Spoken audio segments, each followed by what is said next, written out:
ধর্ম রক্ষা করতে গিয়ে যদি তুমি পতিত হও, স্বর্গ তোমার জন্য অপেক্ষায়।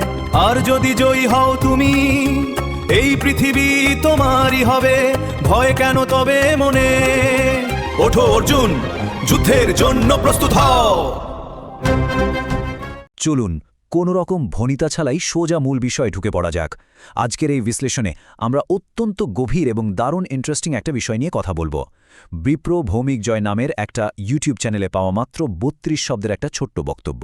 হ্যাঁ, মাত্র ৩২ শব্দ, কিন্তু এর ভেতরেই লুকিয়ে আছে কর্তব্য এবং কর্মফলের একদম মাস্টার ক্লাস লেভেলের একটা সর্বজনীন দৃষ্টিভঙ্গি। তো চলুন এই ছোট্ট কিন্তু পাওয়ারফুল কথাগুলোকে একটু ডিকনস্ট্রাক্ট করে দেখি। আচ্ছা, মূল উক্তিটি আগে একবার শোনা যাক। ধর্ম রক্ষা করতে গিয়ে যদি তুমি পতিত হও, স্বর্গ তোমার জন্য অপেক্ষায়। আর যদি জয়ী হও, তুমি এই পৃথিবী তোমারই হবে। ভয় কেন তবে মনে? ওঠো অর্জুন, যুদ্ধের জন্য প্রস্তুত হও।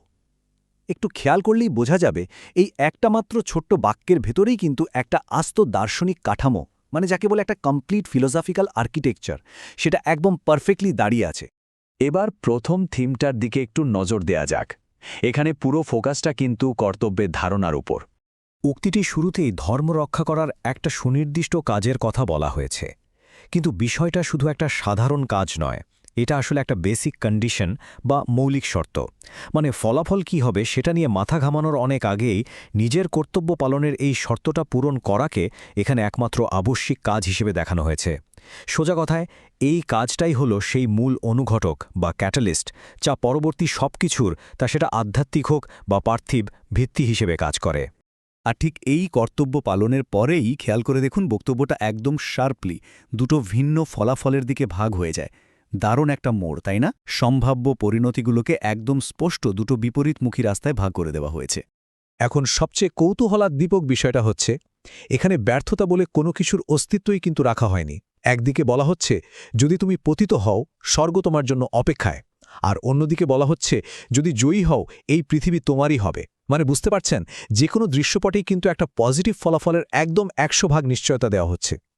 এই অকাট্য লজিকটা খুব সুকৌশলে ব্যর্থতা বা হেরে যাওয়ার কনসেপ্টটাকেই পুরোপুরি বাতিল করে দেয়। আর যদি জয়ী হও, এই পৃথিবী তোমারই হবে। পার্থিব পুরস্কারের এই দিকটা একটু গভীরভাবে লক্ষ্য করার মতো। এই কথাটা বিমূর্ত বা অ্যাবস্ট্র্যাক্ট দার্শনিক চিন্তাভাবনাগুলোকে একদম বাস্তব, স্পর্শযোগ্য আর বিজয়ী এক পৃথিবীর বুকে এনে দাঁড় করিয়ে দেয়।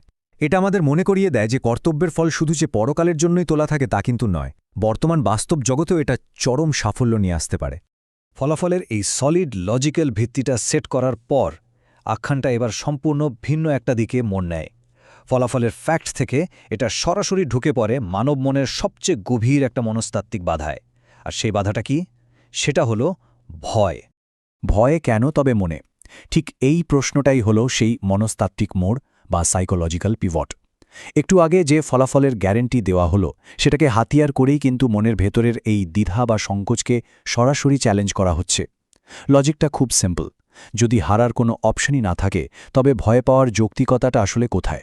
সুতরাং সবচেয়ে ইন্টারেস্টিং ব্যাপার হলো ভয়কে এখানে কিভাবে নিখুঁত যুক্তি দিয়ে একেবারে নির্মূল করে দেওয়া হচ্ছে। এই মূল পয়েন্টগুলো দেখলেই বিষয়টা ক্লিয়ার হয়ে যাবে। প্রথমত, কর্তব্য পালন করলে ইতিবাচক ফল নিশ্চিত। দ্বিতীয়ত, যুদ্ধে পতিত হলে আধ্যাত্মিক পুরস্কার বা স্বর্গ মিলবে। আর তৃতীয়ত, জয়ী হলে পার্থিব পুরস্কার বা এই পৃথিবী মিলবে। অতএব নেতিবাচক কোনো পরিণতি যখন থাকছেই না, তখন ভয়ের তো কোনো যৌক্তিক ভিত্তিই অবশিষ্ট থাকে না। একেবারে সলিড যুক্তি দিয়ে ভয় নামক ইমোশনটাকে এখানে পুরোপুরি খণ্ডন করা হয়েছে। ভয়ের এই যৌক্তিক অবসানের পর আমরা চলে আসি এই উক্তির একেবারে চূড়ান্ত মুহূর্তে, ক্লাইম্যাক্সে।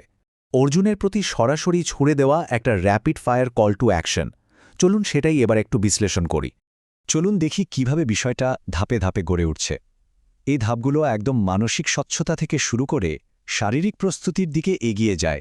প্রথম ধাপ, মনের ভেতরের ভয়টাকে দূর করা। দ্বিতীয় ধাপ, জেগে ওঠা বা ওঠো। আর তৃতীয় ধাপ, যুদ্ধের জন্য প্রস্তুত হওয়া। এটা জাস্ট একটা নিখুঁত নির্দেশনা, যা চিন্তার জগৎ থেকে মানুষকে সরাসরি কাজের জগতে নিয়ে গিয়ে দাঁড় করায়। ওঠো অর্জুন, যুদ্ধের জন্য প্রস্তুত হও। এই শেষ বাক্যটার চরম দৃঢ়তা আর কনফিডেন্স সত্যি অভাবনীয়।